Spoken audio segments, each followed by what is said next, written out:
Three, Grr. two. Grr. Yes, everybody, welcome to another episode of the Can-Am Connection. We are the host, Nathan Williamson, Ryan SB, myself. Tim will be here momentarily, and we are repping our Arm War shirt. My man, Neil Pickup.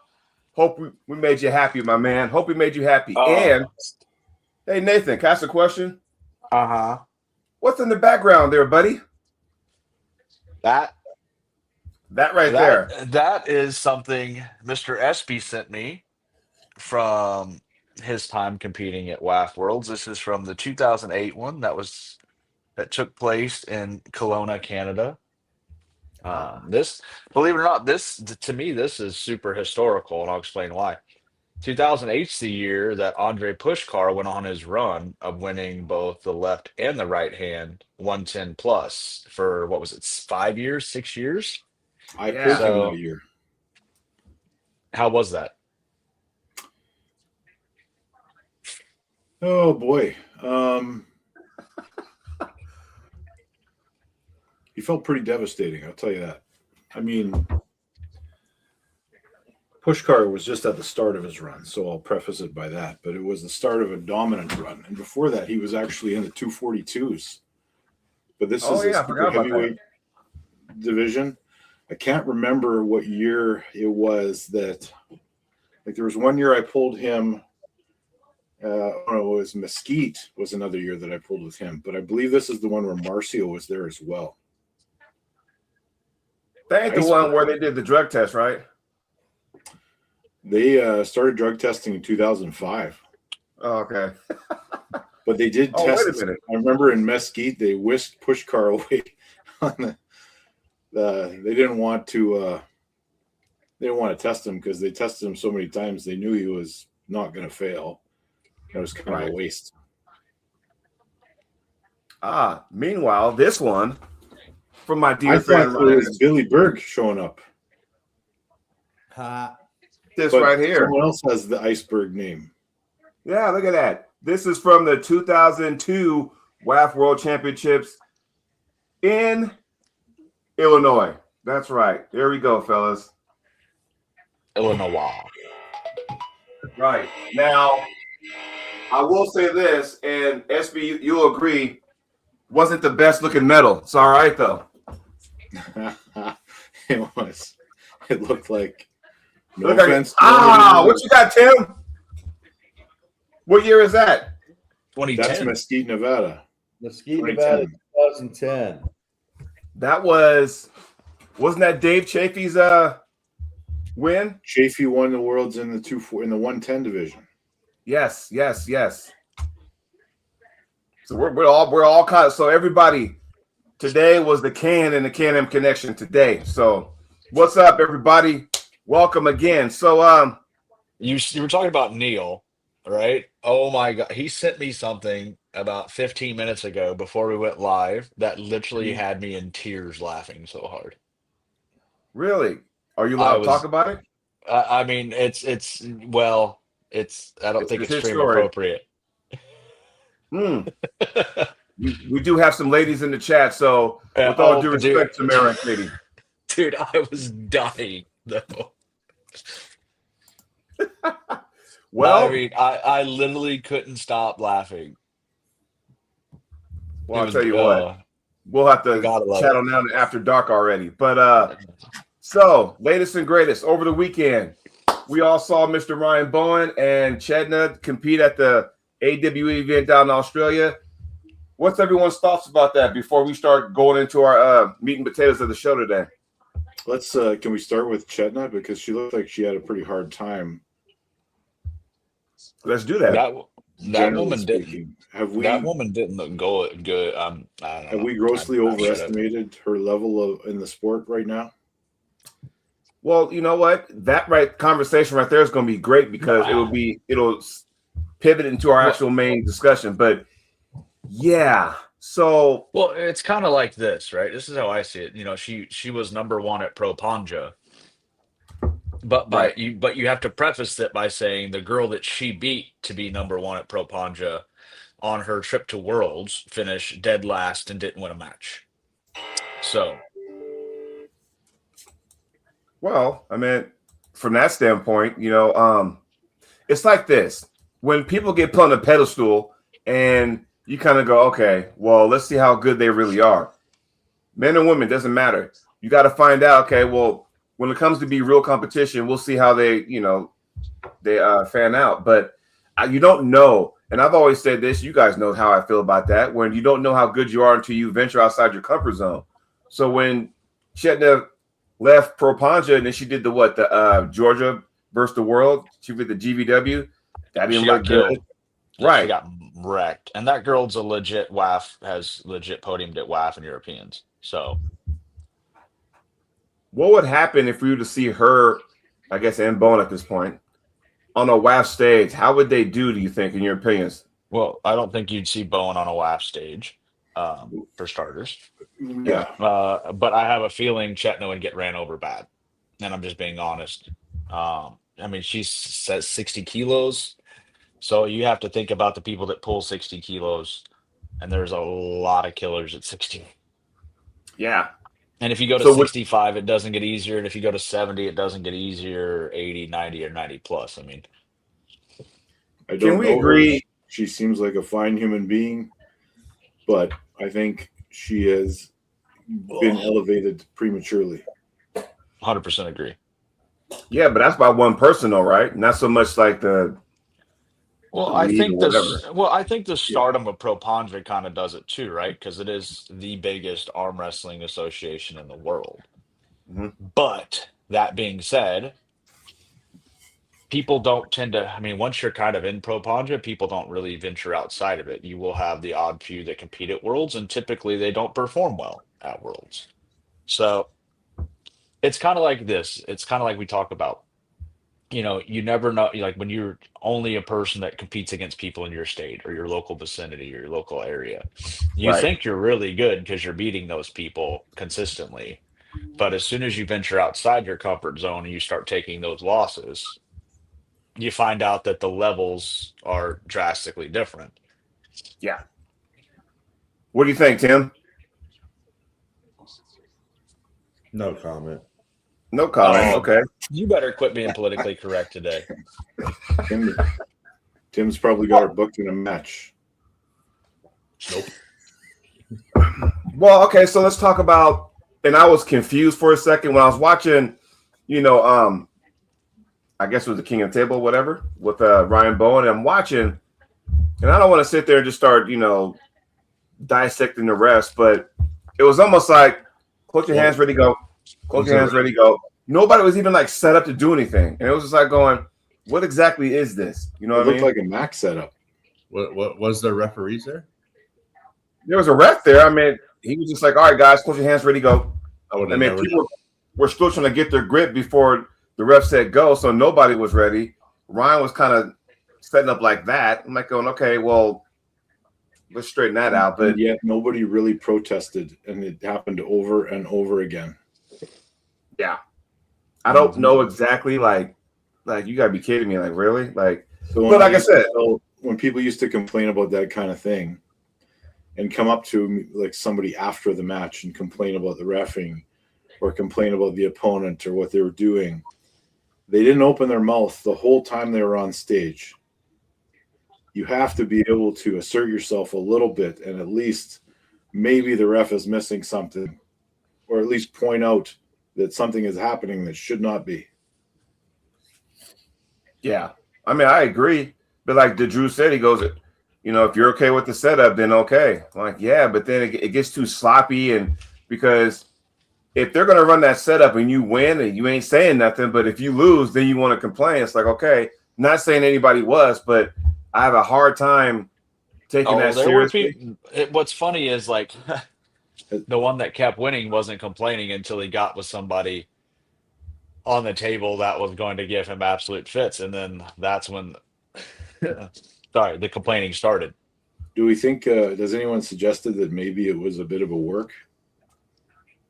I just don't think the referee was serious, in my opinion, had a tournament of with 24 people, and it was an hour of pulling. They are proud for spreading A quarter of Devin's. Devin's cycle between 24 people. Oh shit.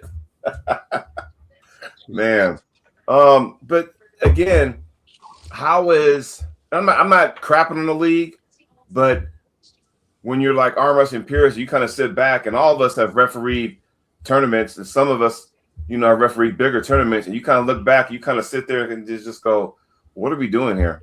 It's like it was a referee that you would see at practice. All right, close your hands, ready to go. This not even. It was close your hands, go. Up, yeah, okay, go. Yeah, that's what it felt like.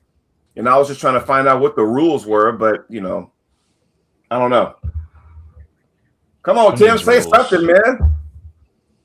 I watched 2 minutes of it, and I made a phone call, and I told a certain person to never do that shit again. Okay, I know which one you're talking about. So when you see that, and you guys notified as high-ranking referees, does it irritate you? Does it like, what are we doing here? I mean, how do y'all take it? Irritates me to see awful reffing, because people will expect that stuff, and when they actually have a referee that knows the rules and enforces the rules, they will be accused of being bad referees because the competitors don't actually know what's happening or supposed to happen.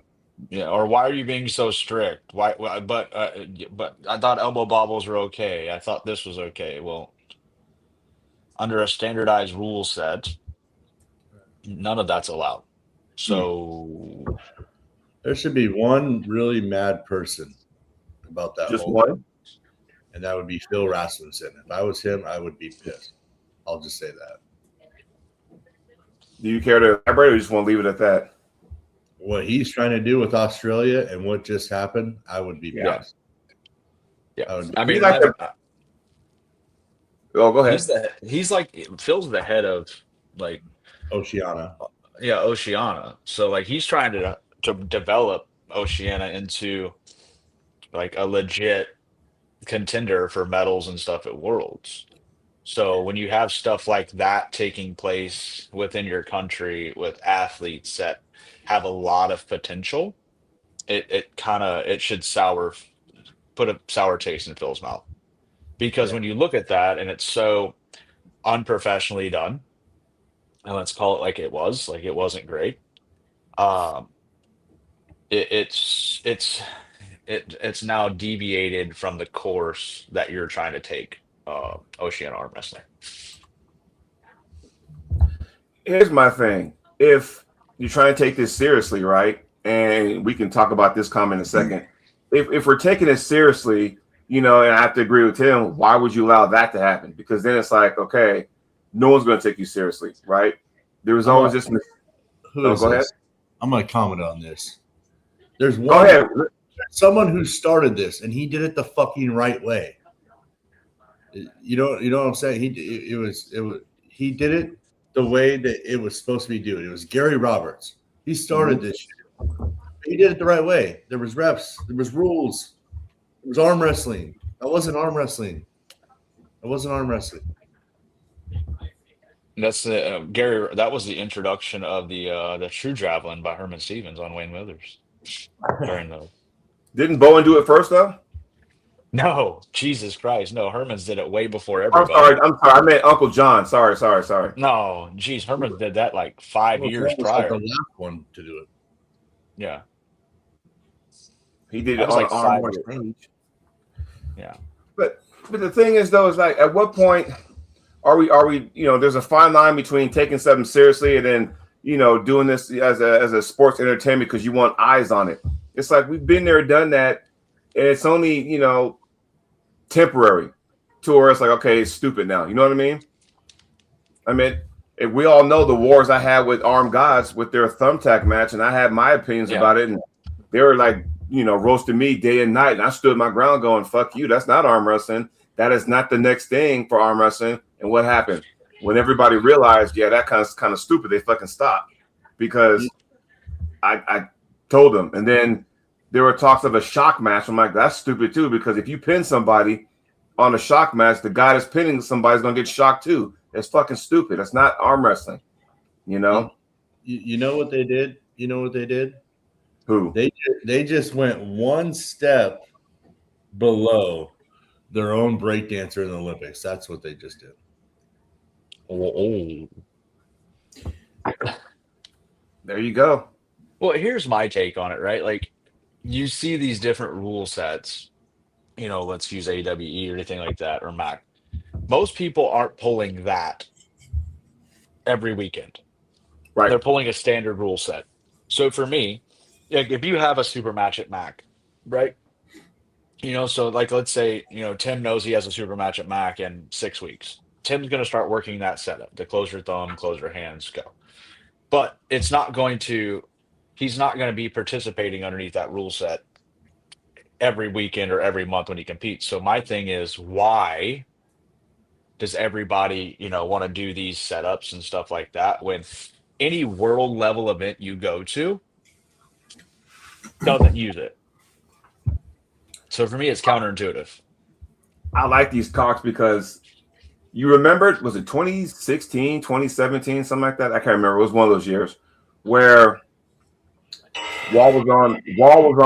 It was like one of the finals of WAL in Atlanta, and then I remember as clear as day. And this was back when Nimrod was still going on, and when you're pulling for WAL at that time on a regular basis, you're used to the elbow bobbles, that kind of stuff, and the extra 2 inches on the back of the pad or whatnot. And I remember this, and I always use this as an example. And again, when I say this, I'm not, roasting the guy. I'm just telling the facts. You remember how Marcio, was used to those rules. And then that same November, that fall, he went to Nimrod, went 2 and out because he elbow fouled. When you go from one certain rule set that you're used to, and then you go to another, you got to learn how to flick that switch. And, it was shitty because you flew all the way to Poland and went 2 and out because you couldn't keep your elbow on because maybe, I'm just speculating, he was so used to the, hey, you foul, you keep it's a running foul. He was so used to that it didn't work out in his favor. That's just where I'm coming from when you have these rules. Can we touch on that one you just had up, please? This one? Yeah. I didn't like the chaos of the whole thing. Okay. I don't think a lot of us did. In your opinion, Oceania doesn't have a world presence of ranked people to even try new stuff like this, work on a champion first. I mean, you've had guys from the Oceania region on the biggest stage in arm wrestling at EVW. Lachlan Adair has been there more than anybody else from the Oceania region. And there are other athletes that are very capable of being on that level. Mario Tambakis is one, in my opinion, that could definitely show up and make a statement. But with that being said, like, if you're wanting to build a world presence and work on a champion, let's say at Worlds, then you should be doing things under the Worlds rule set in order to help your people develop instead of using a rule set that will never be used at a world stage. To me, that's extremely counterintuitive. Yes. Espy, what do you think? I am dealing with somebody that's trying to aggravate me on purpose here. Oh, Uh-oh. Sorry. I'll let you deal with that. Tim, do you agree? 100%. There's, like I said, I'll go back to Phil. Phil just ran a phenomenal over-the-top tournament, and it was professionally done, professionally reps, and frankly, way a billion times more entertaining than we just saw. And it was real matches. Everybody was there, part of this thing, besides one person, right? And so you saw what the real outcomes would be with real matches. So this was Ryan's whole event? Like, he ran this thing? No. AWE isn't that Matt Connolly? I think so, but I think he has a strong presence in what happens there and dictates a lot of things. I don't know. I think he's involved, but it's whatever, right? I'll say it like this, and this is just speculation. Take it as you will. I think when Ryan comes to town is like when Devin comes to town in Australia. He's going to determine how things are going to go. This is what he wanted, right? I don't think that. I think if we start with a real setup and stuff like that, it's a big difference of how this whole thing turns out, right? I think it was a grab for views for certain people to try to now say, look at me. I don't know. To me, it was embarrassing to watch. Can I respond to Drew's comment right here? He says, yeah, to be so critical of one format doesn't make sense. It's a special annual fun thing. I liked it. And if I could have tried it out, I would have too. We're not saying don't do it, Drew, but at the same time, if you're trying to build something, right, and you have that kind of event, yeah, it could be fun. However, if you want somebody to take you seriously and you go on the big stage and get your doors blown off, it's because you're used to that kind of stuff right there. That's not going to happen. I mean, if you watch the video, and like I said, I'm not making this up. I'm watching this as much as anybody else. The ref was like ready to go before the other guy was. Ryan's already set like this for one. Okay, looks good. Close your hands, ready. And he was just taking off before the go. His opponent couldn't even get it, his hands set. You think that's fun? That's a practice. That's what guys do at fucking King of the Table with a big dick contest. That's not fucking what we're looking at here. And I'm sorry, I'm not trying to crap on you, Drew. I'm just saying that there's a time and a place for that kind of stuff.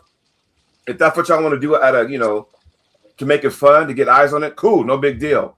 But there are some people who competed there that want to be taken seriously. That ain't the way you go. That's what we're saying here. That's all we're trying to say here, Yeah. Danny Nightmare says, purists and extremists will always knock something they disagree with. Before you had something to be a purist on there was chaos. No? Who wants to respond to that one? I mean, I don't feel like I mean, when I brought up Mac and stuff like that, I never knocked it. I think what Mac's doing is good. But like I said too, like for me, if I knew I had a match on a Mac table under Mac rules, it's still not something I would be training under every single time when I get to the table. It'd be something I'd take on a few weeks out, working the setup. I mean, it's just I'm not saying like to me, when you change things too much, especially in areas where arm wrestling is at its infancy, it doesn't do a lot of. I don't know that it does a lot of benefit. I think it does more harm than good. Well, I mean, we can I'm not going to get too far in this rabbit hole, but we could talk about the rankings. How many rankings do we have with different weight classes? There's something right there, right? Don't want to get too far into it, but there's that. If, I'm a Mac athlete and all I want to do is Mac, everything is good. Hey, this is Mac. I train for Mac. This is what I want to do. The Tough League, Mac table, Mac rules, no big deal. If you want to focus on that, that's awesome. No one's saying we're not trying to break down each, organization. It's just like what Nathan said at the beginning, guys. You got to understand. Nathan said the one guy who we know we're talking about here was fucking getting away with everything, but the one time he felt uncomfortable, he wanted to complain. You can't do it both ways, man. Can't do that. That's all we're trying to say here. Of course he's going to complain. They let him get in his lane and sit there and start in his lane. So when they don't let him do that, why wouldn't he complain? Yeah, exactly. All right. So he dictated all of that stuff. The whole thing was weird. And then could potentially damage the credibility while elevating himself of these other athletes that took a loss to him. And he beat everybody and looked like a world beater on this stage. But wouldn't we all be? Go ahead. I was going to say, last time he pulled under a standardized. I mean, the last few times, I should say, he's pulled under a standardized rule set, minus the Tom Holland debacle. So let's exclude that one. But every other time we've seen him under a standardized rule set in a super match format, he's not won. He lost to coach. Recency always overrules what happened before it. I mean, let's go at GVW, right? GVW, he got beat. Don't matter. This just happened. This is what people are going to think about right now. Yeah, well, he's trying to make a case to be on a bigger stage. But I don't think doing something like this sacrifice themselves to do it. That's what I don't get. Yeah. Like, why did you let him do that to you? I don't think it did anything for his cause to perform on a bigger stage, personally. Well, no, because it's very blatantly obvious, but generally speaking, I think he managed to elevate himself somewhat and plant some seeds of doubt. I would say so, and that was what he was. I mean, ultimately, that was his and Chetna's goal, or his goal for him and Chetna was to be like, Well, oh, she beat the number one in Australia. Hey, didn't work out Jocelyn for was. Chetna. She Well, I was ended gonna up say, getting beat by what I was gonna say is Jocelyn's there right now. If Chetna's so good, I'm sure we could set up a match right now, but Chetna and Jocelyn, and I'll bet whatever Chetna doesn't beat her. So Clifton Erickson says, for me doing Mac, Montana Armbender, IFA, WAF was fun in all three own realms, but you have to know wherever you go, the rules change and you need to adjust to it. So yeah, again, yeah, that's exactly it. You got to adjust to it. So if Bowen's going to sit there and use that as like a stepping stone to say, hey, Baxter, look what I just did at AWE after you sat there and told me about what my opinions about pulling Bogdan Stoica. Look what I just did. It's like going, okay, but we all know, and I'm not, crapping on all the referees down there, but if you look at it, it's like going, the referee wasn't really like, hey, straighten your, ready, go, close your hands, ready, go. It was almost like what you do at a practice. That's all I'm saying. And if any four of us, hell, if anybody in the chat would let you get in your spot, yeah, we kick everyone's ass. That's the bottom line. But you know what, though? When you go to a high class, world level, and if it's what you want to be known for, you're not going to get what you got this past weekend. Guarantee it. That's not going to happen. And like for me too, like I said, I enjoy, I like Ian. I like what Ian's doing with Mac.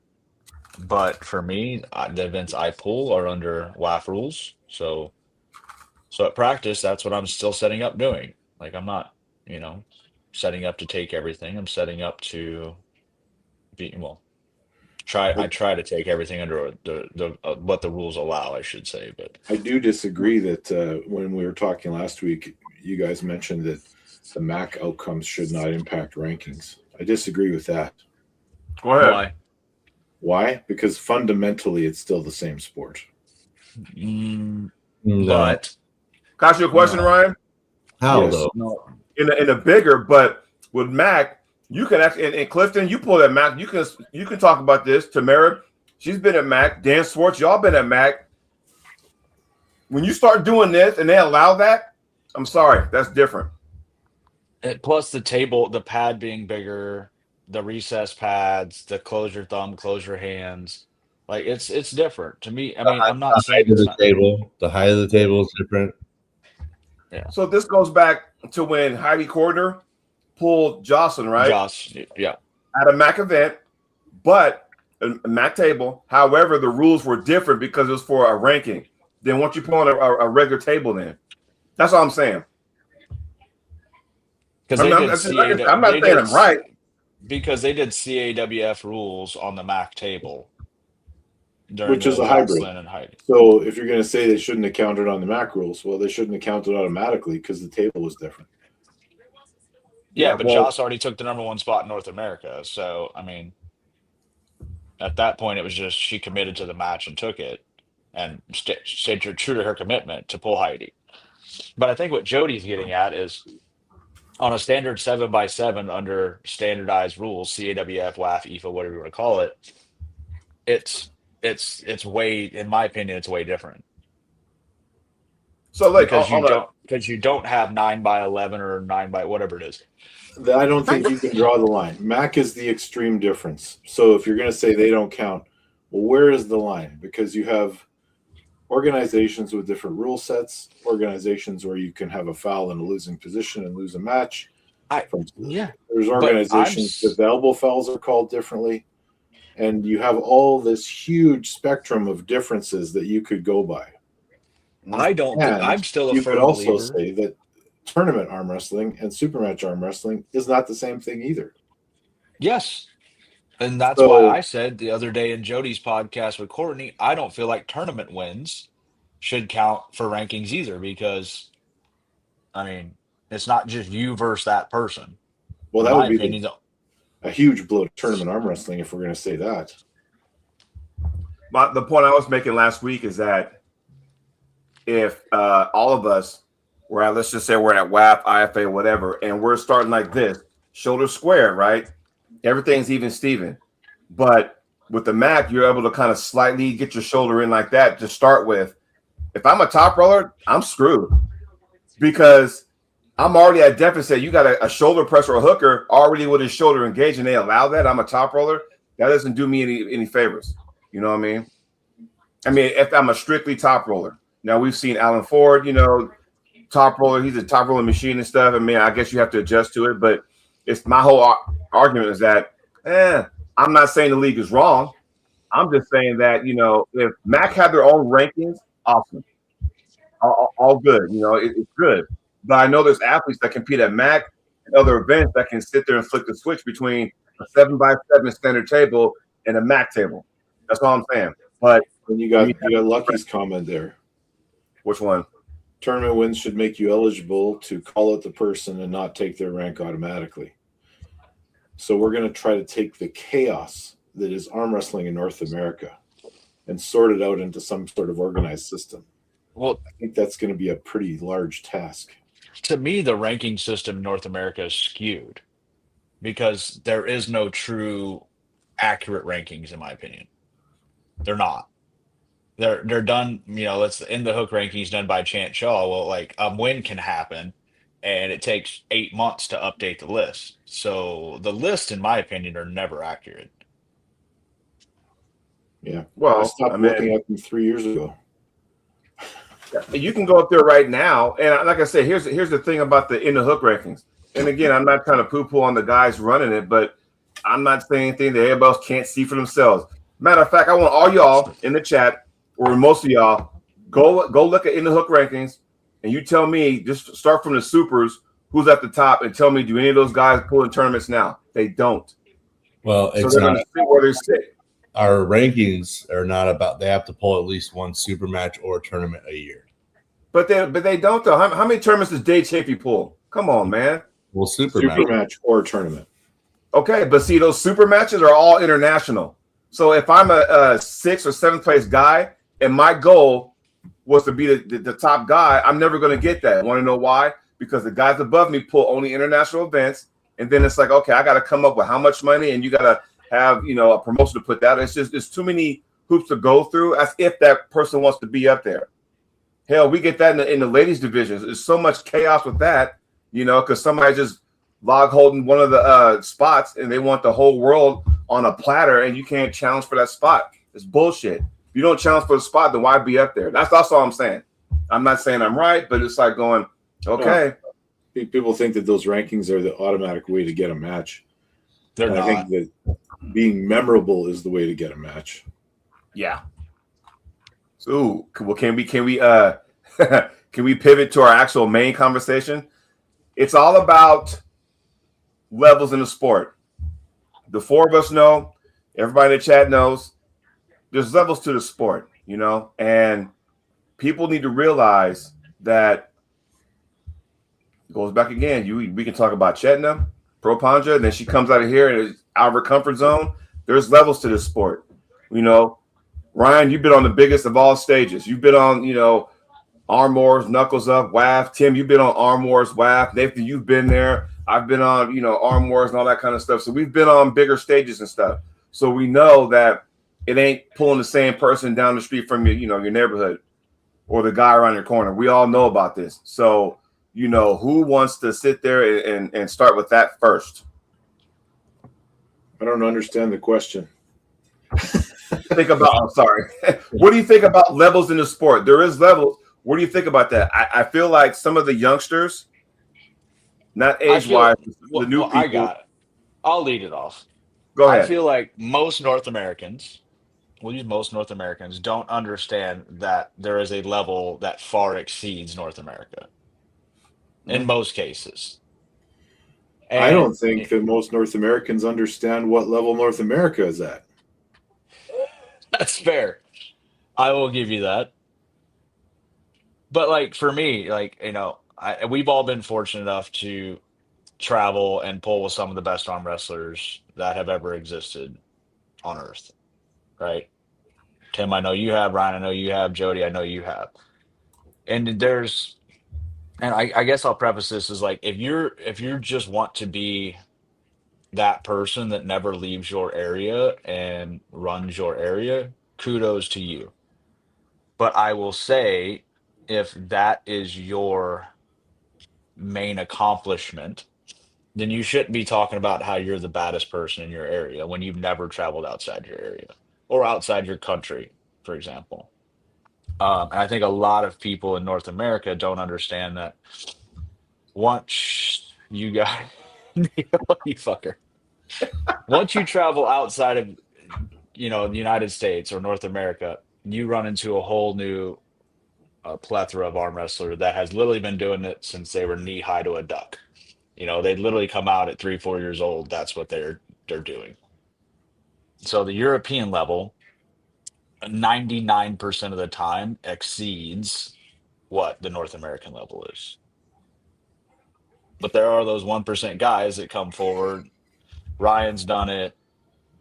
Gary Goodridge, people like that have risen, to the top and be like, look, I'm better than you guys, so he smelt of excellence. I bet he did. That's arm wrestling Jesus. So here, let me tell you something, Tim. You went to WAF Worlds this past year in Bulgaria, correct? Mm-hmm. Explain to everybody the difference between pulling in the States and then pulling overseas, because I think some people don't really understand that. Can you give us some insight on that? I mean, for one, the rules, the referees, the strictness is second to none. That's the first thing. There is no room for errors. When I mean zero room for errors, you could fucking breathe wrong and get a foul, right? Like, there's no room for errors. So that's number one, because I would say 80% of North Americans move in a referee script that would be called at WAF, right? So this, and I'll just say for myself, I'll break it down a little bit for myself. I am a master referee. I've ref the highest stages that there's ever been. And I still, 2 months out, practiced like the strictest shit ever with my guys of just not moving to a T on ready goes for 2 months. Elbow down, this, that. And then it leads into, that's just the first part, right? Then it leads into the strength difference, the knowledge difference. And when I mean by strength difference, I don't mean huge biceps. I mean tendon strength, arm strength, pinky strength, fucking ear strength, you name it.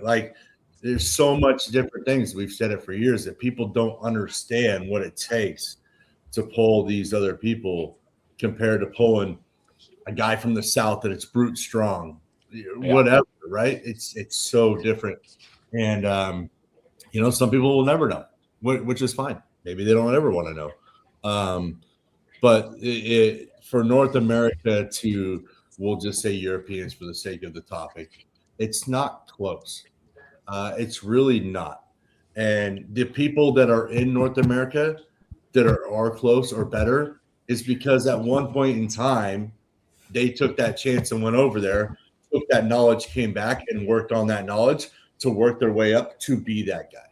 So, and there's a handful, in North America that had to take that leap to try it, feel it, know it, come back, study it, learn it, and reapply it.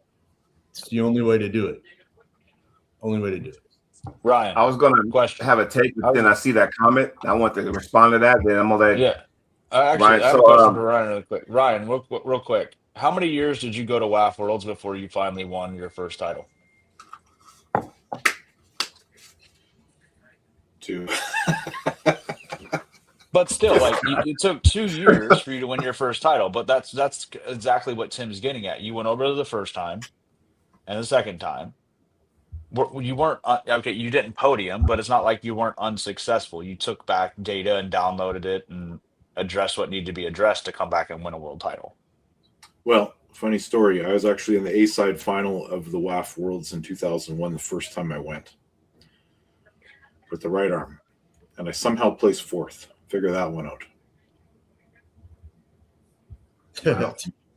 There's so many comments I want to get to, so I'm going to have to highlight them all. So of course, here's Drew. Also, we generally don't care to take arm wrestling seriously. I'm a casual puller myself. So we're not talking about the casual puller per se, but Drew, it's those casual pullers in their brain wipe everybody out in their own state, and then they start beating their chest going, look what I did. I need a match. Those are the people we're talking about. Not so much the casual puller. I've watched this evolution for 25 years.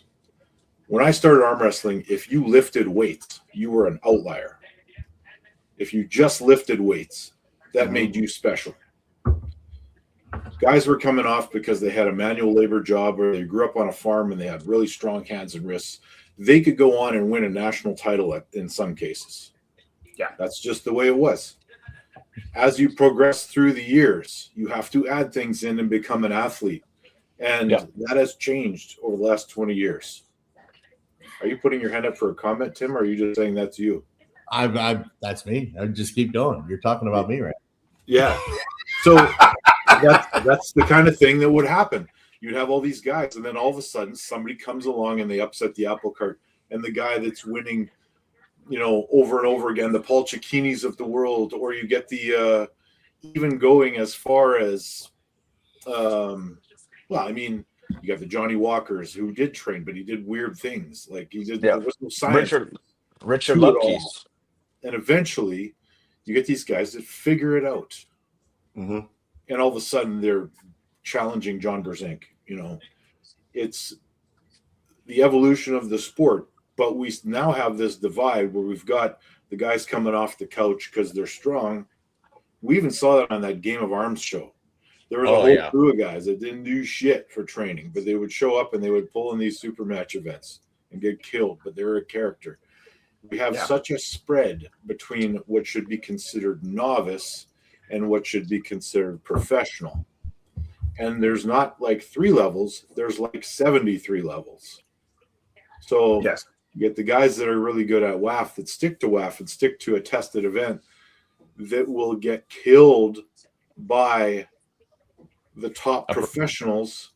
Yeah. But in their environment, they might be successful against those guys. It's such a weird, nuanced thing. So the levels are hard to figure out. For me personally, I stopped giving a shit about, the recognition of it all. And I'm doing this for me. You ever see the end of Rocky IV where Drago's got the guy by the neck and he's saying, I do it for me. That's exactly. So for those that do take it seriously are often ridiculed and alienated, which is sad and annoying. That to me is generally weird. Only. Yeah, I was going to say that's typically only by those trolls on the internet that have nothing better to do than sit in their parents' basement.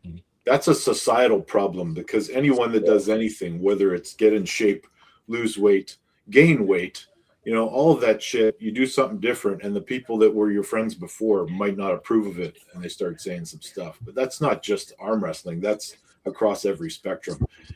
It's so weird to me that like an actor or an actress in Hollywood can lose weight and be ostracized for that. Like it's a weird ass thing for me to see. Dan, about that, I don't think it's a cultural thing at all, honestly. I honestly think it's a societal thing in Europe where arm wrestling is a subsidized sport where you can, that is your job. Here, you're never going to get that. See, I don't buy that excuse at all because I think there's a capacity you have for training. I don't disagree with that. And a capacity you have for recovery. And just because you have a job, with exceptions, I understand that the Vitalis of the world whose job is extremely demanding and extremely long hours, walking away from that environment could be incredibly beneficial. But for most of us that work your standard 40 hours a week, you can't tell me that you cannot maximize your training and recovery capacity. I mean, shit, even when I was working. I'm going to tackle in on this a little bit. Because I think there's one huge factor along with what you guys are saying. I'll piggyback with it. You can be paid to do this. This could be your sport. This could be this. If you guys have I don't know what town. I know where you guys live, but outside of, I'll speak to Clifton because he's in here. If you have a little town and you have a European market in your town or an Asian market in your town, I challenge you to go eat food just from those places for 1 month and tell me how your training involves, how you feel, and how much stronger you get. And what I mean by that is food in America is shit, and it makes us harder to train. We can't build our tendons fast like the Europeans can because of the food that they have and what they eat every day and all that. I think that's one of the biggest factors in North America is the food that we eat while we're training. We still get blown up fast. It's a big difference. It's because of what's in our food.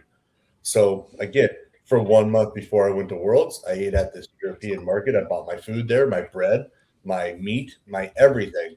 And I'm telling you, you will feel way non-bloated. You will get stronger. Your tendons will be up way stronger. You'll be able to work out more. There's a lot more things you can do. So I challenge you guys, try that sometime. If you can, find a European market and just buy only food and everything from there and tell me how your body feels in 1 month. Well, Canada's usually better about food anyways than the US. That's is, a yes. For starters. Of course it is. But you can also eat things like, grass-fed or wild meat or things like that and get the same kind of benefits. Yeah, our food, generally speaking, is shit. Mm-hmm. For somebody, I eat healthy. I make fatty foods. When I'm saying fatty foods, I'm talking fatty beef. And that's a staple of my diet. Thanks, Mindy, you prick. And you're right. To eat on McDonald's is delicious. But no, it is true, though, what Tim's saying about food.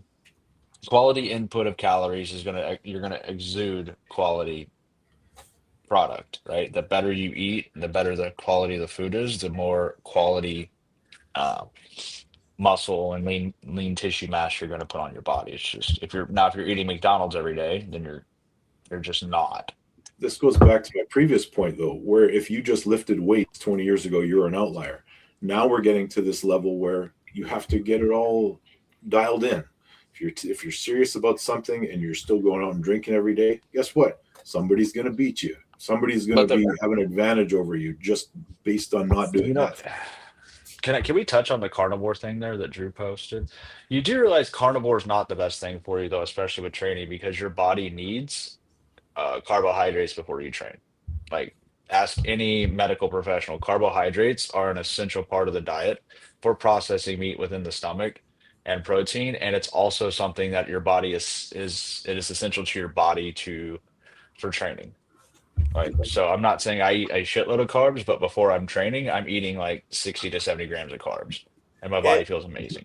And speaking to some of these chat members, right? That's step one. Okay, you get your stuff from a farm. It's a baby. That's great, right? But there's still way more to it. Spices, milk, bread. There's still that's step one, I would say, is your meat and everything like that. But there's still so many more things. You're not just eating meat. You're not just eating, eggs from a store. There's different eggs from a farm. Bread is huge. Soups, salmon, I think, is different. There's so many different things that I think that it's not just, in my opinion, meat. There's other things. Unless you're only eating meat in this world and nothing else, which I doubt it. I don't know. People go to the store, right? They'll go to, I call it a Sprouts, right? They go to a Sprouts and they'll get healthy chips, which is great. It's healthier, but it's still American stuff. Now, if you go to chips and get it from European store, completely different. And I'm telling you, you can eat. They're called crisps over there. Yeah, they're crisp. You can eat a bag of chips in the States and then eat a bag of chips from a European store. You feel the difference, to the bread. If you go to a European store, you can get bread to make your own pizza and have pizza with meat on it and this and that. You can eat that whole fucking pizza, and I guarantee you're not going to be bloated. You eat 4 slices over here, you're going to be bloated, right? So It's there's different. things that you want to do. Let's talk about this comment. It still comes down to who's at the party. Majority of North American pools are regular people with some outliers that are great athletes. Europeans are getting paid to perform, which is which weeds out the regulars. I'd like to hit on that. Yes. So if we go to Olympic athletes in the United States, they aren't paid, but they still work their jobs. They still get off their jobs. They go bust their ass training. Yep. Right? Like even when I was working 24-hour shifts, I was still training for hours. Like whether that was bands or finding something to do pull-ups on, anything, I was still training. And to me, it comes down to it's a mindset, and most people don't have the mindset to suffer. Right? Like when you go to the gym, you need to accept the fact that it's going to suck, you're going to suffer, and you have to move it. It doesn't matter what the weight is, it doesn't matter what you're doing, you just move it. And I feel like a lot of it comes down to this 4 inches between the ears, and just most people don't have that. Oh, I agree. That a girl, Katie. You have to ask yourself, how processed is your food? How removed from where it came from it's now that's on your plate? Does it still look like a meat, or is it processed into something else? Yeah, I mean, I totally get that, but this the majority of this thing is everyone's different, right? I mean, you can get some guy that can eat the healthiest can be and stuff, and still might get his doors blown off. That's just the bottom line, But and I get all that from a going back to the original topic from a level standpoint, right? Where how often are we seeing people? They win a few matches here and there over somebody good, and all of a sudden they start monitoring themselves as, oh, this, that, and the other. You know who I'm talking about. You know what I'm about to get into. I got to say it, though, because this is what sparked me to have this conversation. So, again, do I have to go get my soapbox? Do I have to go get it? Hey, once you get that, I'm going to say something. Also. Back to what I was saying. Also, just for certain people who want to try this, like I'll throw out another challenge for you, right? Even with the food that you're eating now or whatever, try to, and this is a lot of Europeans, right? And I learned this over there, and it's quite interesting. Try to eat your biggest meal for lunch, and then for dinner only have like some soup. It's a big difference too. Did I borrow a Dove, Jody? Yes, this is what I use, everybody. This is what Chocolate Thunder uses. That's right. Dove, there's my soapbox right here. Should I start? I'm ready. All right, here we go. So, Logan Bittinger. No, I'm not capping on him. I'm just he's the one that said it. I'm just repeating what he says. So what did he say? Don't shoot the messenger. So there was a match that took place 2 weeks ago where his sister beat Madison Lynn, right? But then because of that, he goes on to say on social media how his sister is the Barbora beater or something like that. Stop. You got to aim big, man. I like his brashness. Yeah, but don't put your sister in a situation where, she can't. Yeah, don't do that. You beat Madison, which is good. That's a good win for her. But don't sit there and start saying, oh, you watch. I mean, can you beat anybody else in the United States before you start saying Barbora? You see what I'm saying? This sparked me to go about this fucking, I'm going to start cussing too. My blood pressure's about to go up. This is what sparks me about this bullshit when people start saying fucking levels. I'm like, goddamn, calm the fuck down. Hey, sister, awesome win. Trust me, awesome win. In the tournament, you beat somebody, stick a feather in their cap, awesome. However, when you start saying things like, oh, my sister's going to be the next best thing, I'm okay with that too. But when you start saying things like the Barbora beater, whatever the fuck he said, settle down, man. Let's calm down. Because I can give you 5 names right now. Is your sister going to be able to beat her? Chetna. Let's put her against Chetna. Hey, Logan, you try to beat her first. Well, what's it say? Through the finger says Logan deleted my comments the other day, and I was nice. Why are you deleting comments? What was your comment? Is my question. I would love to hear that. Yeah, elaborate what's your comment. Ow. Hey, I just made a joke and none of you laughed. I'm really fucking offended. What'd you say? Repeat it, Tim, because, huh? I said, Logan, why don't you go try to beat her first? Oh, Barbora? Yeah. Oh, fuck. So here's the thing. So here's my thing. And we all know Logan. For those that don't know Logan or forgot, he was the guy that actually beat Devin in the tournament. Cool. That was what, 2 years ago now, almost, give or take.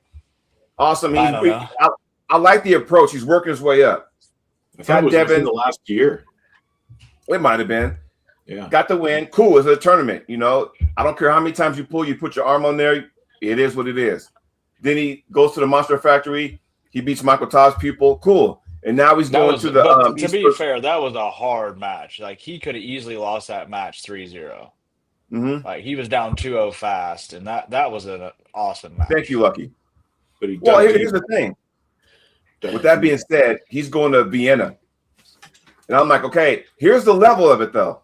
You know, and if he goes there and blows off everyone's doors down there, kudos. And I guarantee you he's going to be like, Baxter, look what I did. Can I get a match? Okay, who can you beat here, though?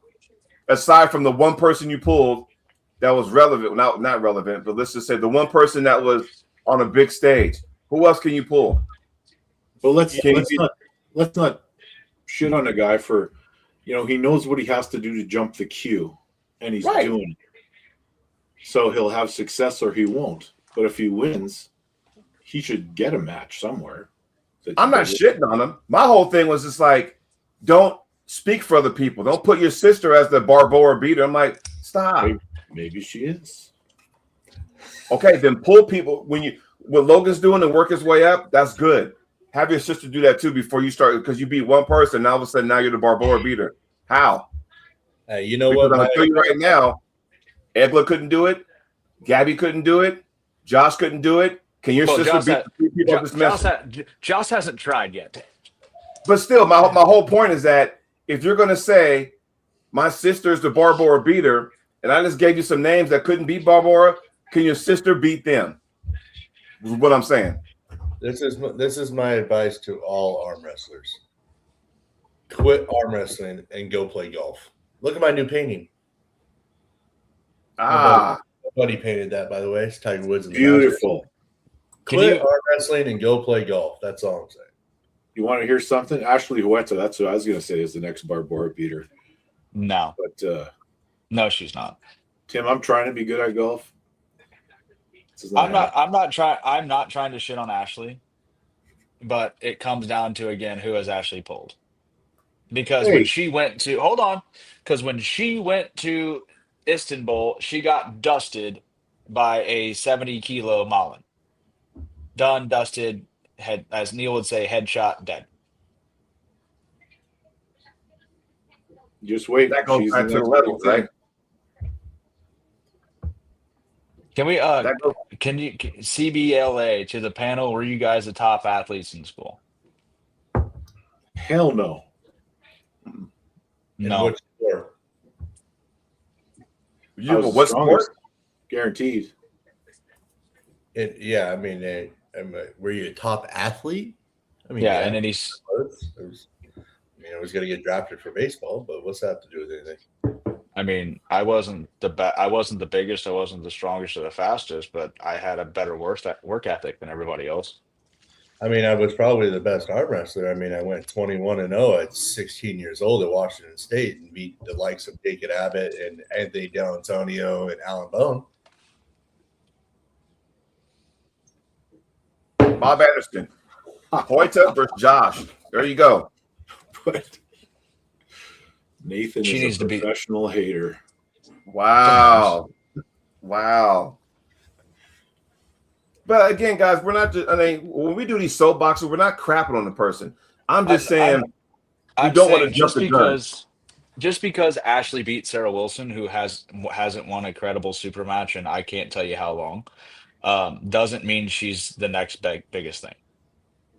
But it could.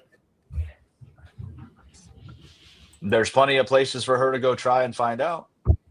You know what? I got something to say real quick. Ryan, can you get closer to the camera? Yeah, he's wearing AI glasses. Hold on, can you do what you just did again? What did I do? Put your head like that. Open your eyes. You're almost as skinny as the Hellraiser now. You're like a bigger version of Jeff Hale right now. Yeah, I like that. Jeff Hale's bigger I like it. Especially with the Arm Wars shirt on. It's perfect.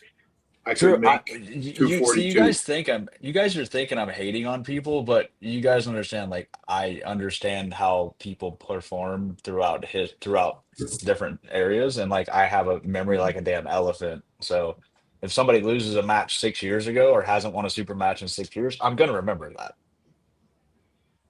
And the thing is, though, I think a lot of people are not grasping what we're talking about. Like, you guys may think we're hating. We're not hating, but ask yourself this, though.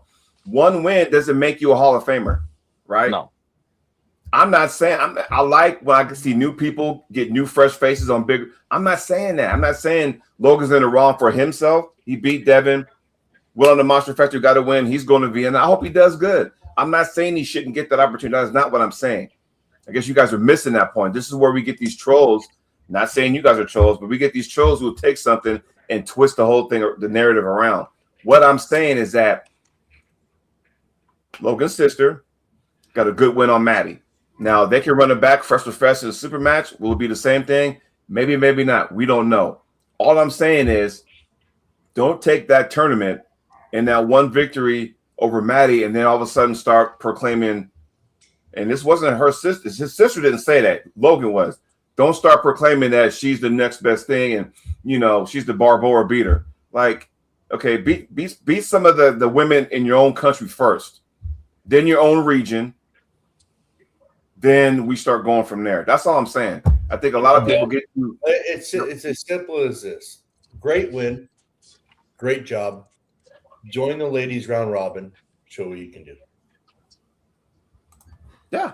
And maybe next time is set up with a match. Who knows? I want to see Ashley Huerta versus Jocelyn. I want to see Ashley versus Jocelyn soon.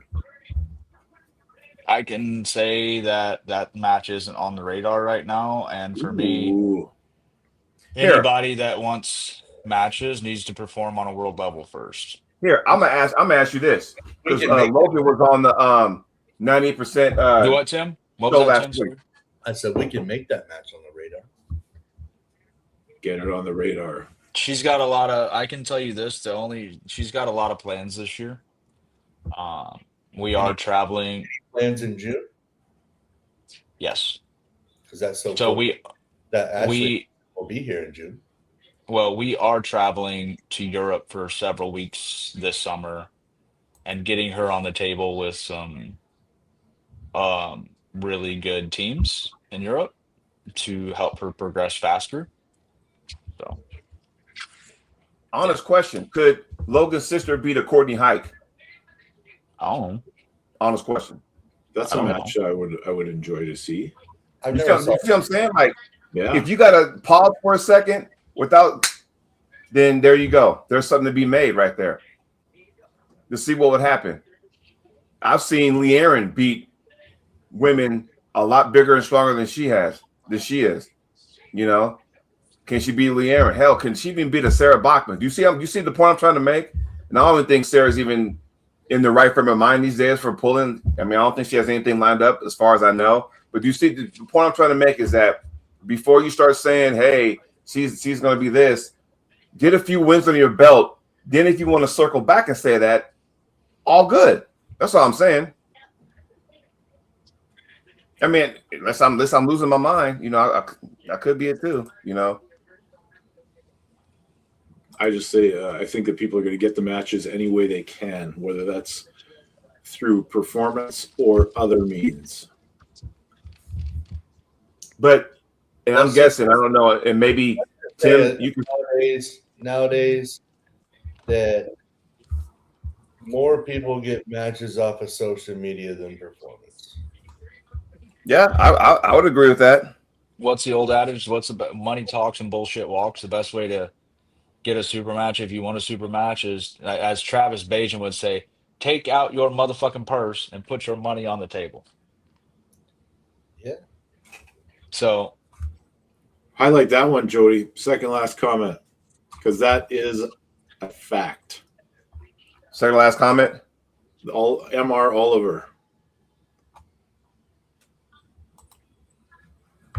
Y'all know, with all you guys talking about her, and taking and talking potential matches. Okay, exactly. That's all he wanted.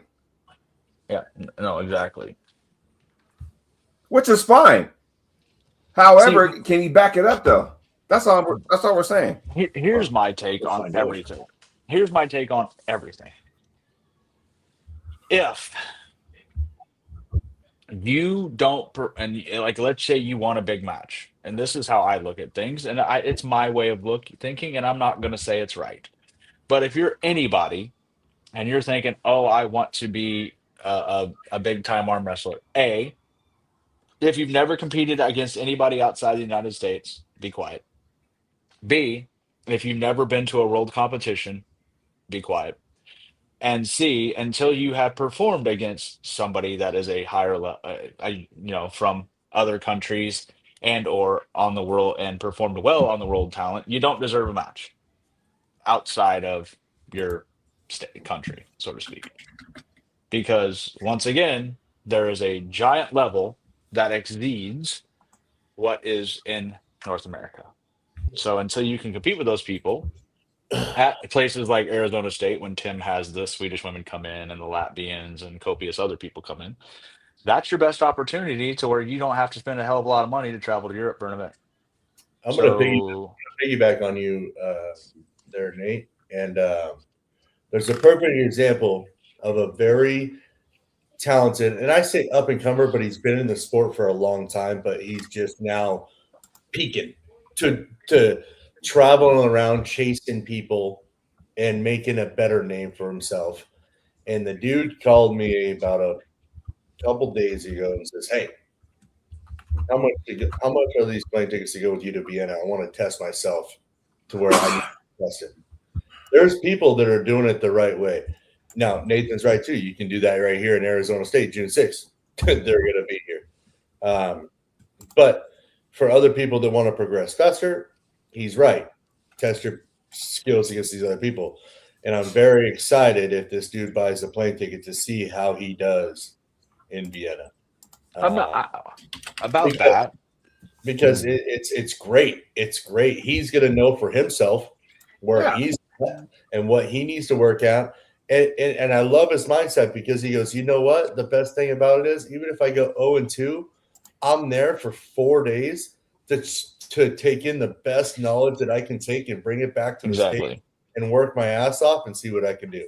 So that's what we're talking about, you know? And I don't feel like I'm being a diva about it. I feel like I'm being realistic about the whole thing. Like, yes, I have been fortunate in my arm wrestling career to pull with some of the best and most knowledgeable people on the planet. I've gripped up and pulled with Ingen Terzi. I pulled with Mindy. I pulled with Giannis. I pulled with Devin. Like, I pulled with all these phenomenal people. Vitaly Letny, Ivan Matyushenko. Like, and trust me, I'm very blessed to say I've done so. But for me, it doesn't give me, it has only built my wealth of knowledge, and it lets you see that there are things that are far outside the spectrum of North America. And like, I'm not shitting on anybody. I'm saying that people need to get out and see where they really stand before they start demanding super matches because, oh, I beat this person at Tim's Taco Bar. You know what I mean? Like, big fucking deal. Like, go out and do something. And you know what? Like, the excuse for the longest time was like, oh, it costs so much to get there. The motherfucking plane tickets are cheaper than flying to Florida. This so-called person that's going to come with me, allegedly, if he buys it, from California, is paying $450 round trip. That's how much it is. I mean, I can give an example.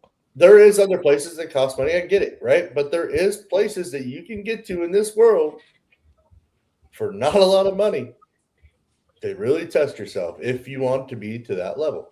Not everybody wants to. It's fine. Great example. So we're going to Europe, like I said, for 2 to 3 weeks. Our plane tickets for 2 to 3 weeks round trip are $750. $750. And then you figure in where a cost of where we'll be staying is about $50 a night US for 14 days. It's another $700. So for a little over $2,000, we're spending over 2 weeks in Europe learning from some of the best arm wrestlers on the planet. Like, There's options. There's always options, and I feel like people, if you don't have the money to travel to Europe to do it, or to Asia to do it, or wherever, take advantage of the opportunities you have here in the States, where people, like in East versus West, take in an East versus West in the States, buy your ticket, hang around the hotel and the venue. You're going to get knowledge from those people. Mm-hmm. Go to an Arizona State or a Washington State where these people come in to pull. You're going to gain knowledge from them. These people saying, I want this, I want this, I want this, like, go earn it. Yes. No, I mean, it's always about staying in your lane and whatnot, right? Because, I mean, honestly, if it's that important to the person, the individual, whoever that might be, then I'm like, okay, you know what? I'm going to make a statement on that tournament. I'm saving my money, pop cans, wherever, and then go from there, But don't sit there and be barking and then be like using, what happened to Nathan? Oh, he's gone. But my whole thing is that don't be that person that'll bark and bark and bark and bark, and opportunities are there, whether it be an EVW tournament that's in the States or Arizona State, Washington State, but then they don't show up. Nobody's trying to hear all that. That's all we're trying to say here. I think, more oftentimes than not, it's just the stuff we say, a lot of people take and twist it. And it's like that is not what we're saying. You guys are missing the whole point. So when the Diva comment came out about Nathan, and I'm not sure what's going on with him right now. He's loading, he's buffering, but there he is. I said I fucked up, hit the wrong button. Oh, okay, but don't sit there and just crap on what we're saying. We're just making a statement. These are nothing we made up. These are actual statements that came out of people's mouths. And if you look at the chat back when Through the Fingers said, "Hey, I was being nice, but Logan took his comment down." Why are you taking comments down? You see what I'm saying? Don't take stuff down. Don't write checks your ass can't cash. I got one right here for you. Go ahead. Hashtag After Dark. There is a tournament this week in Illinois State, cash payouts for all the pros. Be there. Yep. It's going to be awesome. Secondly, Jody, close us out. All right, guys. With that being said, we're going to After Dark. If you want to find out, Cash App all four of us $500, and you'll get the latest and greatest. All right. Also, reach out. Also, go out and get your Arm Wars merch. Get your Arm Wars merch. Yes. Sponsored by Dove Shea Butter, everybody. Thanks for watching. Oh, because yours has your face on it, Ryan. Show off. Oh, I got mine on mine too. Look at this. Fuck you too. That's what happens. All right, everybody. Take care. We are off.